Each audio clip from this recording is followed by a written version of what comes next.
Halo semuanya, selamat datang kembali. Kali ini kita akan mengulik salah satu momen paling penting dan paling menarik dalam sejarah Indonesia, yaitu di balik lahirnya Pancasila. Dan perlu digarisbawahi, ini bukan sekedar soal menghafal 5 sila, ini adalah sebuah kisah besar. Kisah tentang ide-ide hebat yang saling bertabrakan, tentang kompromi yang tidak mudah, dan tentang perjuangan luar biasa untuk melahirkan sebuah bangsa yang benar-benar baru. Jadi, yuk kita selami bersama. Coba bayangkan posisi para pendiri bangsa kita dulu. Mereka dihadapkan pada satu pertanyaan yang luar biasa besarnya. Bagaimana caranya ribuan pulau yang terpisah-pisah, ratusan suku dengan budaya yang berbeda-beda, dan berbagai macam agama bisa disatukan menjadi satu bangsa? Bukan pertanyaan yang mudah, bukan? Bahkan kalau kita pikir-pikir lagi, tidak ada bangsa lain di dunia yang menghadapi tantangan sekompleks ini. Dan itulah mengapa jawabannya pun harus luar biasa. Harus menjadi fondasi yang benar-benar kokoh untuk rumah kita, Indonesia. Nah, panggung untuk mencari jawaban besar itu ada di sini, di dalam sidang BPUPKI atau Badan Penyelidik Usaha-Usaha Persiapan Kemerdekaan Indonesia. Di sinilah, di tengah situasi Perang Dunia Kedua yang sedang memanas dan penuh ketidakpastian, para pemikir terbaik bangsa kita berkumpul. Mereka berdebat, adu gagasan, saling kritik, tapi semuanya punya satu tujuan yang sama: merancang masa depan Indonesia. Bayangkan energinya di ruangan itu, penuh semangat, penuh harapan, tapi juga penuh ketegangan. Biar kita tidak bingung, mari kita lihat dulu peta perjalanan atau alur waktunya secara keseluruhan. Semua dimulai dari sidang pertama BPUPKI di akhir Mei 1945. Dari sana, kita bergerak ke momen bersejarah tanggal 1 Juni ketika Soekarno menyampaikan pidato yang kelak menjadi legendaris. Setelah itu, ada proses kompromi yang penting yang melahirkan Piagam Jakarta. Dan puncaknya terjadi pada tanggal 18 Agustus 1945, sehari setelah proklamasi kemerdekaan. Setiap tanggal ini bukan sekedar angka, setiap tanggal ini adalah langkah besar yang membawa kita semakin dekat ke Pancasila yang kita kenal sekarang. Sekarang kita masuk ke arena utamanya. Bayangkan sebuah panggung besar. Disitulah gagasan-gagasan tentang Indonesia dipertemukan, diperdebatkan, bahkan dibenturkan satu sama lain. Ini bukan sekedar rapat biasa. Ini adalah pertarungan visi mau dibawa kemana negara yang baru akan lahir ini. Apakah akan menjadi negara agama, negara kebangsaan, atau sesuatu yang benar-benar unik dan belum pernah ada sebelumnya? Di panggung itulah setidaknya ada 3 pemikiran besar yang akan muncul dan saling bersaing. Pertama adalah Muhammad Yamin yang menawarkan 5 asas dengan awalan kata peri, seperti peri kebangsaan, peri kemanusiaan, dan sebagainya. Kemudian ada Supomo yang dengan gagasannya terkait negara integralistik, sebuah konsep di mana negara dan rakyat adalah satu kesatuan yang utuh dan tidak terpisahkan, mirip dengan konsep kekeluargaan besar. Dan tentu saja yang paling dikenal hingga hari ini adalah Soekarno. Pada tanggal 1 Juni 1945, untuk pertama kalinya beliau memperkenalkan 5 prinsip dasar yang beliau namakan sendiri Pancasila. Tanggal inilah yang kemudian kita peringati setiap tahun sebagai hari lahir Pancasila.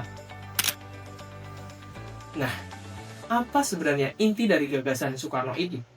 Kalau kita sederhanakan, semuanya bisa diperas menjadi satu kata yang sangat Indonesia: gotong royong. Soekarno sendiri menjelaskan bahwa kalau 5 sila itu dirasa terlalu banyak, bisa disederhanakan lagi menjadi trisila atau 3 sila. Dan kalau masih terlalu banyak, bisa diperas lagi menjadi ekasila atau 1 sila saja, yaitu gotong royong. Inilah perjuangan jiwa persatuan yang beliau impikan untuk Indonesia. Sebuah bangsa yang saling tolong-menolong, saling menanggung, dan saling menjaga. Tentu saja, dengan banyaknya ide-ide besar yang muncul, perdebatan pun menjadi sangat sengit dan alot. Tidak semua orang langsung sepakat. Ada perbedaan pandangan yang cukup tajam, terutama kelompok nasionalis dan kelompok yang ingin dasar Islam lebih kuat tercermin dalam konstitusi. Nah, untuk mencari jalan tengahnya dari perbedaan ini, diambillah langkah berikutnya, yakni dengan mencoba merumuskan sebuah kompromi, dan dari sinilah babak pembentukan Piagam Jakarta dimulai. Untuk menjembatani perbedaan pendapat yang ada, dibentuklah sebuah tim kecil beranggotakan 9 orang. Makanya disebut Panitia 9. Tim ini berisi tokoh-tokoh dari berbagai latar belakang, baik dari kalangan nasionalis maupun dari kalangan Islam. Tugas mereka sangat berat, tapi sangat penting. Merancang naskah pembukaan Undang-Undang Dasar yang bisa diterima dan disetujui oleh semua pihak. Bukan hal mudah, tapi mereka berhasil menghasilkan sebuah dokumen yang menjadi tonggak penting, yaitu dokumen Piagam Jakarta. Dan inilah hasil kompromi yang mereka capai. Pada rumusan sila pertama dalam Piagam Jakarta, terdapat kalimat tambahan yang berbunyi dengan kewajiban menjalankan syariat Islam bagi penduduk-penduduknya. Kalimat ini kemudian dikenal sebagai 7 kata. Pada saat itu, 7 kata ini disepakati sebagai jalan tengah yang bisa menjembatani antara dua kelompok besar. Tapi ternyata ceritanya belum sampai di situ. Masih ada satu babak lagi yang justru menjadi babak paling menentukan. Kita sekarang lompat ke momen yang paling genting, paling krusial, dan paling mengharukan dalam seluruh proses ini. Tanggal 18 Agustus 1945, Indonesia baru saja merdeka, baru 1 hari. Proklamasi baru saja dikumandangkan, seharusnya suasananya penuh sukacita dan euforia. Tapi di balik itu semua, ternyata ada krisis besar yang diam-diam mengancam persatuan bangsa yang baru saja lahir. Jadi begini ceritanya, sehari setelah proklamasi, Bung Hatta mendapat kabar yang sangat serius. Ada keberatan yang kuat datang dari wakil-wakil masyarakat di Indonesia bagian timur, terutama mereka yang beragama Kristen dan juga Katolik. Mereka merasa bahwa rumusan 7 kata dalam sila pertama tidak mewakili mereka. Mereka khawatir bahwa rumusan itu bisa menjadi bibit perpecahan di negara yang baru saja berdiri. Dan kekhawatiran itu sangat beralasan, karena kalau dibiarkan, bukan tidak mungkin beberapa wilayah di Indonesia Timur bisa memilih untuk tidak bergabung dengan Republik. Coba kalian bayangkan situasinya. Di satu sisi, para pemimpin kita baru saja merayakan kemerdekaan. Tapi, di sisi lain, mereka dihadapkan pada pilihan yang luar biasa beratnya. Pilihan pertama, bertahan dengan kesepakatan awal dengan 7 kata itu, tapi resikonya adalah persatuan bangsa yang bisa retak bahkan belum benar-benar terbentuk. Pilihan kedua, dengan mengubah rumusan itu demi menjaga Indonesia tetap utuh, tapi itu berarti harus ada yang rela mengalah dari kesepakatan yang sudah susah payah dirumuskan sebelumnya. Tidak ada pilihan yang mudah. Dan inilah keputusan bersejarah yang kemudian mereka ambil. Melalui lobby yang cepat, melalui diskusi yang intens, dan yang paling luar biasa, melalui kebesaran jiwa para tokoh Islam saat itu. 7 kata yang berpotensi memecah belah itu akhirnya dihapus, diganti dengan rumusan yang jauh lebih universal dan merangkul semua pihak, yaitu ketuhanan yang Maha Esa. Sebuah pengorbanan yang tidak kecil, tapi itulah yang membuat momen ini begitu luar biasa. Para tokoh Islam rela mengarah demi sesuatu yang lebih besar, demi Indonesia yang satu dan utuh. Dan dari proses yang panjang, berliku, penuh perdebatan, penuh kompromi, dan penuh pengorbanan, itulah akhirnya kita sampai pada Pancasila dalam bentuk final yang kita kenal sampai sekarang.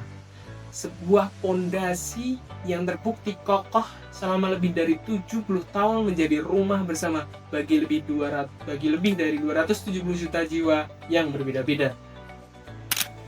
Dan perlu diketahui, tanggal 18 Agustus 1945 itu ternyata hari yang luar biasa produktif.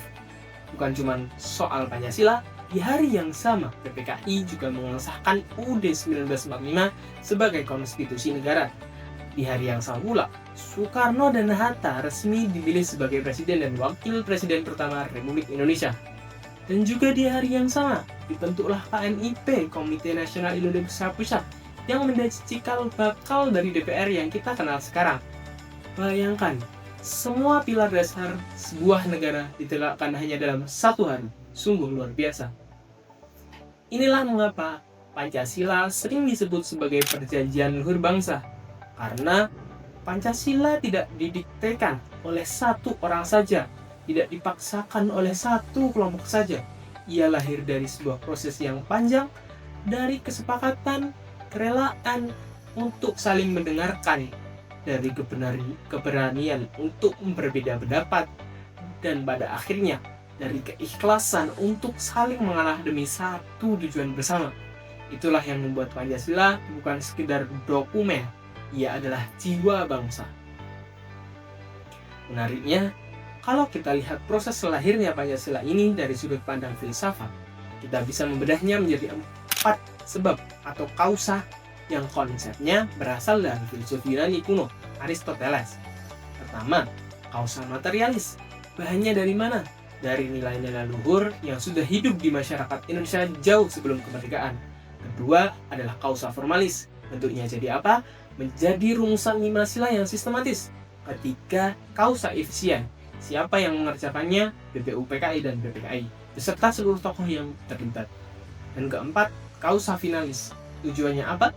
Untuk menjadi dasar negara Indonesia yang merdeka, bersatu, dan berdaulat, lengkap, utuh, dan sangat berencana.